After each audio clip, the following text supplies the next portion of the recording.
हमारी शीमेल को उनकी शलवारें पहले उनको कत्ल कर देते हैं। जब ये पैदा हुई तो इसका नाम माँ बाप ने विकी रखा। जब 8, 9, 10 साल की उम्र में जब ये गई तो घर वालों ने इसकी हरकत को जब देखा तो उन्होंने कहा कि ये ना मर्द है ना औरत है, इसमें कुछ ना कुछ ख्वाजा सरा के असरात है। मैं 6 क्लास में पढ़ती थी। सारे स्टूडेंट लड़के जितने भी थे मुझे वहाँ पे स्कूल में बहुत तंग करते थे। पब्लिक हमें इज्जत नहीं देती है, गुरु नहीं मिलने देते थे, माँ बाप तो मिलने की ख्वाहिश रखते हैं। हमें अच्छा नहीं लगता कि हम बाहर गलियों में जाएं क्योंकि हमारा वसीला और कोई भी नहीं है। कितने मर्दों के हाथ आप तशद्दुद का निशाना बन चुके हैं। आप इस काम को छोड़कर आगे क्या करना चाहती हो, क्या प्लानिंग्स है आप? मुझे कोई अच्छी टीचर हो या सर हो जो मुझे पढ़ाने की कोशिश करें। इंजीनियर्स बनना चाहती, मैं किसी अपने गरीबों की, अपनी पब्लिक की मैं मदद कर सकूँ।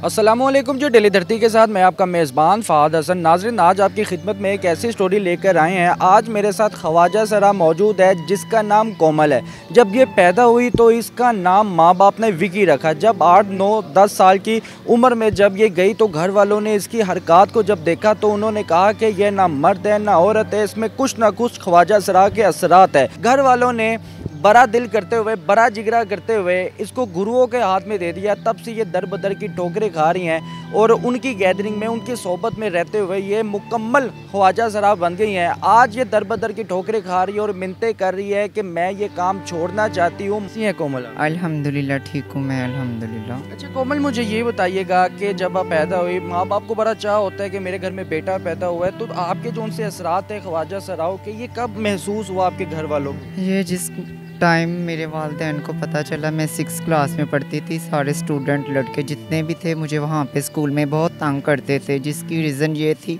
मैं स्कूल जाना मैंने बंद कर दिया था। जब वालिदैन को मैंने बताया उन्होंने फिर मुझे ख्वाजा सरा के हवाले कर दिया। ख्वाजा सरा मुझे सबसे पहले मुझे पिंडी लेके गए थे। पिंडी से फिर मैं कुछ अर्सा रही, फिर मैं कराची शिफ्ट हो गई। कराची शिफ्ट होने के बाद अब मैंने इधर काफ़ी जगह अप्लाई किया, लाहौर वापस आ गई हूँ और लाहौर भी रह के गई थी। एक पार्लर पे मैंने उधर अपनी जॉब के लिए कहा है, बहरहाल वो कहते हैं जी आपका आईडी कार्ड नहीं, आप ख्वाजा सरा हैं, हम आपको नहीं रखते। और हमारे साथ लोग तावन भी बहुत नहीं करते, हमारे साथ कत्लो गर्त हो रही है। पिंडी, इस्लामाबाद, पेशावर, कोहाट में कत्ल होते हैं ख्वाजा सरा।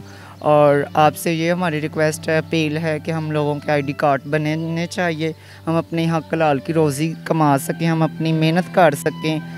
तो आप लोगों की हमें बहुत ज़्यादा पब्लिक हमें इज़्ज़त नहीं देती है।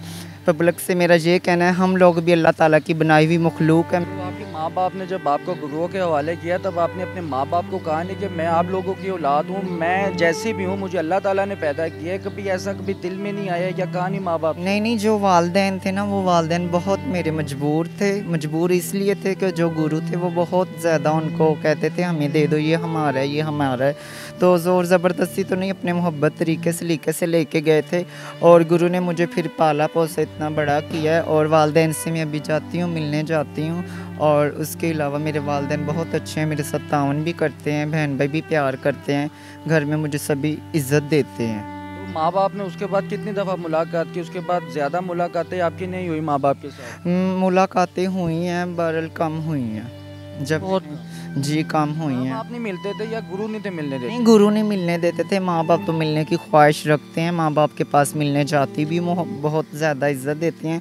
बस ये है कि हमें पब्लिक इज़्ज़त नहीं देती। हम रोड पे जा रही होती है, हमारे पर्स छीन लेते हैं, हम पे तशद्दुद करते हैं, अपनी नज़रों में हमें अच्छा नहीं समझते। और कुछ अल्लाह के ऐसे नेक लोग हैं जो हमारे साथ बहुत तावन करते हैं, हमें इज़्ज़त देते हैं। बेहतर हो गया। मुझे ये बताइएगा कि इतना अरसा हो गया गुरु ने आपको पाला है, उसने आपको प्रॉपरली ट्रेन किया है इस काम में, चाहे किसी भी तरह का फंक्शन हो, आप जाते हैं सड़कों पे मांगते हुए भी आप हमें दिखाई देते हैं। मगर ऐसा क्या हुआ आपकी ज़िंदगी में जो आप इस काम से बदज़न हो गई और आप इस काम को छोड़ना चाहती हैं? मैं कहती हूँ, जब मैं किसी लड़के को देखती हूँ ना, उसकी शलवार कमीज़ पहनी हुई होती है, उसके फेस पे मूछें होती हैं, उसकी दाढ़ी होती है, मैं अपने अंदर क्वालिटी भी पैदा करना चाहती हूँ। मैं कहती हूँ हम भी इंसान हो, हमारे में भी मर्दों वाली कुछ ऐसी चीज़ें हो, हमें जहाँ मिले, हमें जॉब मिले। हमें अच्छा नहीं लगता कि हम बाहर गलियों में जाएं क्योंकि हमारा वसीला और कोई भी नहीं है।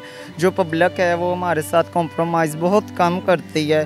फंक्शन होते हैं वो भी बहुत लोग ड्रिंक कर लेते हैं उधर, मर्द हजरात वगैरह, और हमें अच्छा नहीं समझते और तशद्दुद करते हैं, इस वजह से हम डर की वजह से हम लोग नहीं जाते बाहर। वो अकबर, मुझे ये बताइएगा कितने मर्दों के हाथ आप तशद्दुद का निशाना बन चुकी हैं? मैं गई थी सरगोदा में जोराबाद, वहाँ पे मुझे ले गए थे और वापसी पे ना मुझे लेके जा रहे थे, आगे ना नाका लगा हुआ था, बस किस्मत में कामयाबी थी, पुलिस वालों ने चेकिंग की थी तो वहाँ से मैं बच गई थी।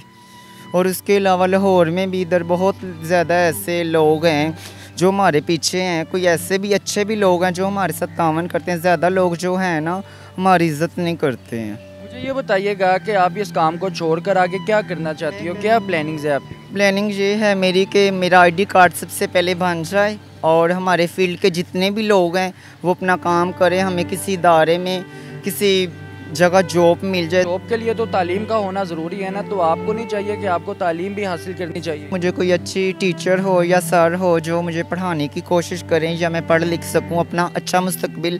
फ़िलहाल मैं पढ़ी हुई नहीं हूं अल्हम्दुलिल्लाह, मुझे अच्छा पढ़ना लिखना आता है, पढ़ी लिखी नहीं बोलना आता है और पढ़ लिख भी सकती हूँ। हम कोमल, ये बताइएगा कि अगर अब तालीम याफ्ता हो जाती है फिर क्या बनना चाहेंगी आप? मैं कहती हूँ कि मैं तालीम याफ्ता होकर किसी अच्छे से हॉस्पिटल में काम करूँ, नर्स बन जाऊँ, या उसके अलावा मैं कोई भी किसी स्कूल नर्स बनना चाहती हूँ? जी नर्स बनना चाहती, मैं किसी अपने गरीबों की, अपनी पब्लिक की मैं मदद कर सकूँ। अच्छा कोमल, मुझे ये बताइएगा कि गुरुओं ने आपका नाम कोमल रख दिया, घर वालों ने आपका नाम विकी रखा था? मेरा नाम शौक से विकी रखा था, आगे कुछ किस्मत ने साथ ऐसा दिया और कुछ टाइम ऐसा था कि मेरे गुरु जब मुझे ले आए थे उन्होंने फिर मेरे पे इतना मुझे इतना ज़्यादा गाइड नहीं किया था।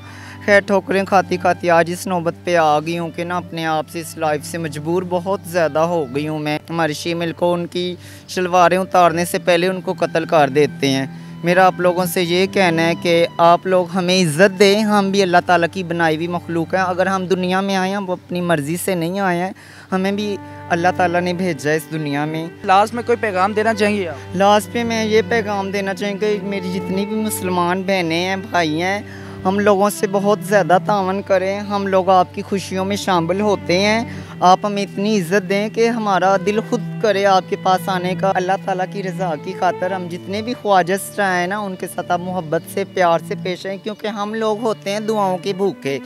हम कहते हैं कि हमारे अपने नहीं, हमारे अपने आप ही हो कि जिनके हम नज़रों के सामने हैं। अगर ये पब्लिक हमें इज़्ज़त देना तो हमारे में और ज़्यादा दिल आ जाता है, हम लोगों में हिम्मत आ जाती है। बहुत बहुत शुक्रिया नाज़रीन, यहाँ पर हमने ख्वाजा सरा के जज्बात आपके सामने रखे और इन्होंने खुद अपने जज्बात को आपके सामने रखा। इनका ये कहना है, अगर मैं अपने अल्फाज में इस चीज़ को बयान करना चाहूँ कि जो इस वक्त कोमल ने कहा है, इसका ये कहना है कि मैं कोई कोटी बंगला कार कुछ नहीं मांग रही, हम सिर्फ इज़्ज़त मांगते हैं क्योंकि हम इज़्ज़त और दुआओं के भूखे होते हैं। नाज़रीन, आप भी कमेंट सेक्शन पे अपनी राय का इज़हार लाजमी कीजिएगा। इसी के साथ अपने मेज़बान को इजाज़त दें। अल्लाह हाफिज़।